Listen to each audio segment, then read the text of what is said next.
السلام علیکم ورحمۃ اللہ وبرکاتہ۔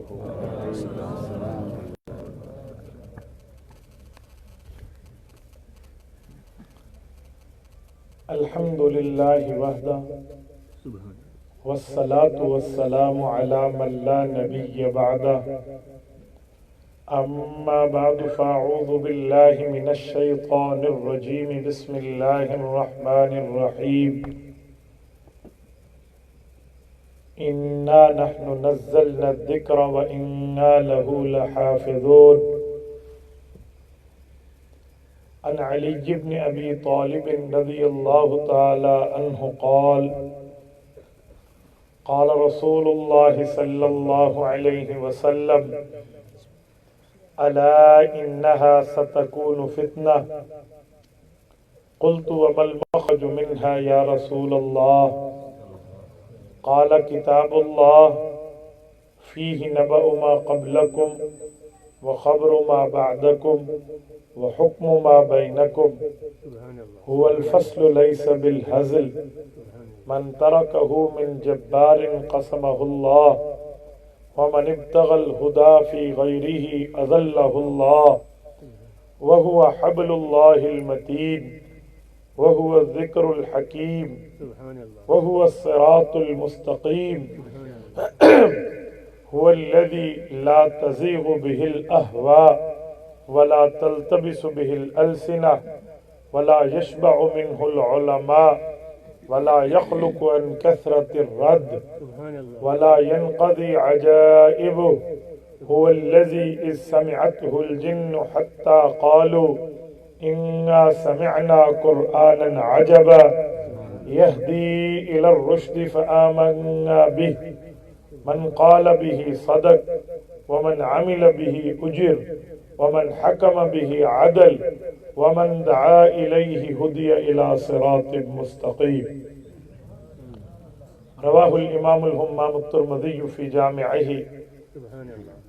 صدق الله العظيم وبلغنا رسوله النبي الأمي الكريم ونحن على ذلك لمن الشاهدين والشاكرين والحمد لله رب العالمين۔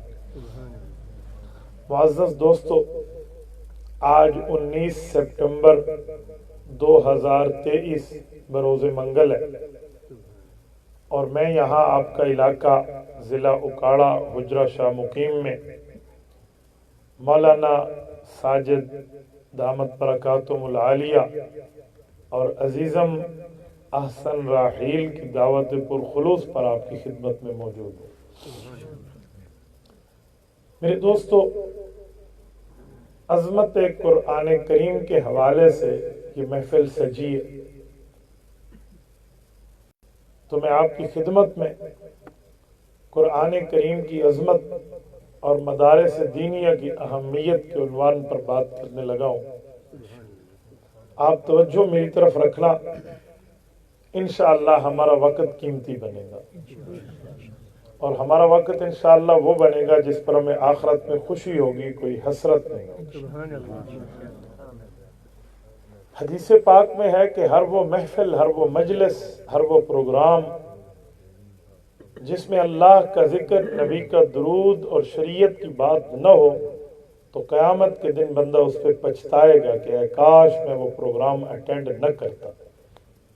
لیکن ہم الحمدللہ اس پروگرام میں ہیں جہاں اللہ کی بات، نبی کی بات، شریعت کی بات ہونی ہے، تو ہمیں قیامت میں اس پر خوشی ہونی ہے۔ سبحان اللہ۔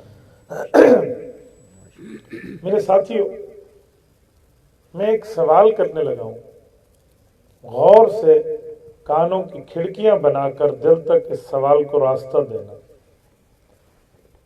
کہ قرآن کریم ہم حفظ کیوں کراتے ہیں؟ کیا ضرورت ہے حفظ کرانے کی؟ جب اللہ نے قرآن کریم کی حفاظت کی ذمہ داری اپنے ذمہ لے لی ہے، اب تو فکر کی ضرورت ہی نہیں ہے، تو قرآن کریم حفظ کیوں کراتے ہیں؟ اگر ہم اس سوال کے جواب کو سمجھ جائیں نا، ہمیں عظمت قرآن بھی سمجھ آ جائے اور اہمیت دینی مدارس بھی سمجھ آ جائے۔ بہت سے لوگ ہم سے پوچھتے ہیں نا کہ یار تورات، زبور، انجیل، پچھلے صحائف، ان کی ذمہ داری تو امتوں پہ تھی، وہ حفاظت نہ کر پائے۔ لیکن قرآن کریم کے لیے تو انا نحن نزلنا الذکر وانا لہ لحافظون، اس کی حفاظت رب کریم نے کرنی ہے. تو کیا ضرورت ہے مدرسہ بنانے کی؟ کیا ضرورت ہے بچے کو عالم حافظ بنانے کی؟ کیا ضرورت ہے اس پر محنت کرنے کی؟ بس اللہ حفاظت کرے گا. اب ذرا توجہ رکھنا، میں اس سوال کے جوابات کی کوشش آپ کے سامنے کروں گا. بھائیو، سب سے پہلی اور بنیادی بات ہے کہ یہ بات تو طے ہے کہ حفاظت اللہ نے کرنی ہے، اس پر کوئی دوسری رائے نہیں ہے. لیکن کیوں نہ ہم اس حفاظت میں اللہ کی ذمہ داری پوری ہونے میں اپنی اولادوں کی طاقت استعمال کریں. کیوں نہ اس کی ذمہ داری کی تکمیل میں ہم اپنی جوانی لگا دیں، تاکہ کل قیامت میں رب کریم پوچھے کہ میں نے تمہیں عمر عزیز دی تھی، میں نے تمہیں طاقت شدید دی تھی، تو نے کہاں خرچ کی؟ تو ہم کہہ پائیں میرا اللہ، ہم نے یہ تمام عمر اور تمام صلاحیتیں تیرے قرآن کی حفاظت پہ خرچ کی. میں سمجھانے کے لیے ایک مثال دیتا ہوں. یہ جو کہا جاتا ہے کہ قرآن کی حفاظت اللہ نے کرنی ہے لہذا حفظ نہیں کراؤ، اللہ کی ذمہ داری ہے، تو اس کا آسان جواب یوں دیا کریں کہ پھر تجارت بھی نہیں کرو، مزدوری بھی نہیں کرو، محنت بھی نہیں کرو، کاروبار بھی نہیں کرو، کیونکہ رزق کی ذمہ داری بھی اللہ کی ہے. اب سوال پھر ہم سے لوگ کرتے ہیں کہ اگر ہم تجارت نہ کریں، کاروبار نہ کریں، کھیتی باڑی نہ کریں، محنت مزدوری نہ کریں، تو اللہ کو ہمارے گھر میں دانے کی بوری لٹکائے گا؟ ہم کہتے ہیں اللہ کا کام ہے، وہ بوری لٹکائے جیسے دے، تم کاروبار چھوڑ دو. کہتے ہیں نہیں، اللہ نے عقل دیا ہے، اس عقل کو استعمال کریں گے، اللہ پاک حلال روزی ہمارا مقدر بنائے گا. محنت کریں گے، اللہ حلال روزی ہمارا نصیب بنائے گا. ہم نے کہا اللہ نے ہمیں عقل بھی دیا ہے، ایمان بھی دیا ہے، ہم اپنے بچوں کو حافظ عالم بنائیں گے، اللہ کی ذمہ داری پوری ہو رہی ہوگی. اس پر بھی کوئی دوسری رائے نہیں. اچھا، پھر اس حفاظت کی ضرورت میں بندوں کو استعمال کرنے کی ضرورت کیا ہے؟ اب توجہ رکھنا، میں ایک جملہ سمجھاتا ہوں. نبی اقدس صلی اللہ علیہ وآلہ وسلم نے قرآن کریم اللہ سے لیا اور ہم تک پہنچایا، تو اس میں ہمارے نبی کو کتنی قربانی دینی پڑی؟ میں کچھ قربانیاں آپ کے سامنے رکھنے لگا ہوں. سبحان اللہ. ہمارے نبی پاک پر جب قرآن کریم نازل ہوتا تھا تو ایسے نہیں تھا جیسے میں بات کر رہا ہوں آپ سن رہے ہیں بس سمجھ آ گیا، ایسے نہیں ہے. قرآن کریم کے اترنے کا بوجھ تھا، قرآن کریم کے اترنے کا وزن تھا، قرآن کریم کے نزول کی پوری ترتیبیں تھیں. کیسے؟ توجہ رکھنا. قرآن کریم میں سورۃ الحشر میں آخری رکوع میں رب کریم فرماتے ہیں لو انزلنا ھذا القرآن علی جبل، یہ تو قرآن تمہارے نبی پہ اترا ہے، لیکن اگر یہاں نہ اترتا، پہاڑوں پہ اترتا تو کیا ہوتا؟ فرمایا دو کام، لرأیتہ خاشعا متصدعا، دو کام تم لوگ دیکھتے، ایک پہاڑ میں خشوع آ جاتا، ایک پہاڑ میں تصدع آ جاتا. خشوع کسے کہتے ہیں؟ تصدع کسے کہتے ہیں؟ خشوع کہتے ہیں جھک جانے کو. تو پہاڑ کے جھک جانے کا مطلب پہاڑ کی کوئی گردن ہے جو وہ جھکا دے گا. تو لرأیتہ خاشعا کیا مطلب؟ یہ بامحاورہ سمجھایا جا رہا ہے. کیا مطلب ہے؟ اب میں آپ کے سامنے مطلب رکھتا ہوں. مطلب یہ کہ جو پہاڑ اپنی جگہ قائم و دائم اور ٹھہرا ہے، ہم کہتے ہیں واہ کوئی مضبوط ہو تو کہتے ہیں پہاڑ کی طرح مضبوط ہے. تو فرمائے یہ جو تمہیں پہاڑ کی مضبوطی نظر آ رہی ہے نا، اگر میرا قرآن پہاڑ پہ اترتا تو اس کی مضبوطی ختم ہو جاتی، وہ بوجھ نہ اٹھا سکتا، گویا اس کی آنکھیں جھک جاتی. سبحان اللہ. سبحان اللہ. نمبر 2 متصدع، پہاڑ میں تصدع پیدا ہو جاتا. تصدع کیا ہے؟ کوئی چیز ہو نا، مثلا یہ موبائل لے، اگر اس کے اندر کوئی چیز ایسی ہو جس سے بلاسٹ ہو، پھٹ جائے، یا گیس کا سلنڈر لے لیں، وہ مختلف گیسز کی وجہ سے پھٹ جاتا ہے، تو اسے کہتے ہیں تصدع، پھٹ جاتا. تو رب فرماتے ہیں پہاڑ کی طاقتیں تو تم بڑی مانتے ہو، لیکن اگر اس پہاڑ پر میرا قرآن اترتا، ایک تو گویا وہ اٹھا نہ سکتا، آنکھیں جھکتی، اور دوسرا وہ پہاڑ پھٹ جاتا، جس کا ہم ترجمہ کرتے ہیں ریزہ ریزہ ہو جاتا۔ سبحان اللہ، یہ ہے تصدع۔ سبحان اللہ، تو اب سوال ہے کہ قرآن پہاڑ پہ آئے، پہاڑ جھک جائے، پہاڑ پہ آئے، پہاڑ ریزہ ریزہ ہو جائے، تو پہاڑ پر تو قرآن نہیں آیا، قرآن کہاں آیا، کس جگہ آیا، کس مقام پہ آیا؟ تو وہ آپ کے اور میرے پاک پیغمبر کے دل پہ، سبحان اللہ، سبحان اللہ، قلب مطہر پہ آیا، قلب مصطفیٰ پہ آیا، سبحان اللہ، سینے رسول پہ اترا۔ جب رسول اللہ کے سینے پر قرآن اترا تو مجھے بتائیں میرے نبی پاک کے سینے میں کیا وہ طاقت نہیں ہے جو طاقتیں پہاڑوں میں بھی نہیں ہے، جو طاقتیں دنیا کے پہاڑوں میں نہیں ہے؟ میرے نبی کا اکیلا سینہ ان سب سے آگے۔ سبحان اللہ، تو میں ایک بات آپ سے پوچھ رہا تھا کہ قرآن کریم میں جو ہمارے نبی کی قربانیاں لگی ہیں، اس قربانی میں ایک یہ چیز دیکھیں تو باقی قربانیوں کو تو نمبر بعد میں آئے گا۔ حضور پاک نے دل اقدس پر برداشت کیا۔ اچھا، کلام خدا جو حضور کے دل اقدس پہ آیا ہے، اگر یہ حضور کے دل پہ نہ آتا، ڈائریکٹ آتا، تو پہاڑ تو ریزہ ریزہ ہو جاتا۔ جب ہم پڑھتے ہم بچتے، اللہ بتاؤ ہم بچتے، ہماری زبانوں کو آگ لگ جاتی۔ اللہ، آپ کہیں گے کیسے؟ میں اس کی مثال بھی اللہ کے قرآن سے دیتا ہوں۔ موسیٰ علیہ السلام کا زمانہ ہے، قوم موسیٰ نے اپنے نبی حضرت موسیٰ علیہ السلام سے ڈیمانڈ کی، اے وقت کے نبی، ہمیں اللہ سے ملاقات کرنی ہے، ارنا اللہ جارا، ہمیں براہ راست اللہ سے ملاؤ۔ تو موسیٰ علیہ السلام نے قوم کو سمجھایا ہے، قوم کے لوگوں، اللہ سے اللہ کا نبی بات کرتا ہے، تم اس دنیا میں رہ کر اللہ سے بات نہیں کرتے۔ اللہ نے نبی کو بنایا اس لیے کہ نبی اللہ اور مخلوق اللہ میں رابطہ اور واسطہ ہے، سبحان اللہ، وہ پل ہے، وہ اللہ کی بات سنے گا، اللہ کو دیکھے گا، تمہیں بتائے گا، تم نہیں سن سکتے، تم نبی نہیں ہو۔ انہوں نے کہا یہ لاجک ہمیں سمجھ نہیں آتی، ہمیں اپنے معبود سے ملاؤ، ہم جس کی عبادت کرتے ہیں بن دیکھے کر رہے ہیں، ہمیں ملاؤ۔ تو 70,000 آدمی یہ ڈیمانڈ کر رہے تھے، تو انہوں نے اپنے اپنے نمائندہ بنائے، ہر 1,000 بندے نے ایک نمائندہ بنایا، 70 نمائندے بنے۔ حضرت موسیٰ علیہ السلام ان کو لے کر کوہ طور پہ آئے۔ جب کوہ طور پہ پہنچے، کہا میرے مولا یہ لوگ کہتے ہیں کہ ہم نے آپ کو دیکھنا ہے۔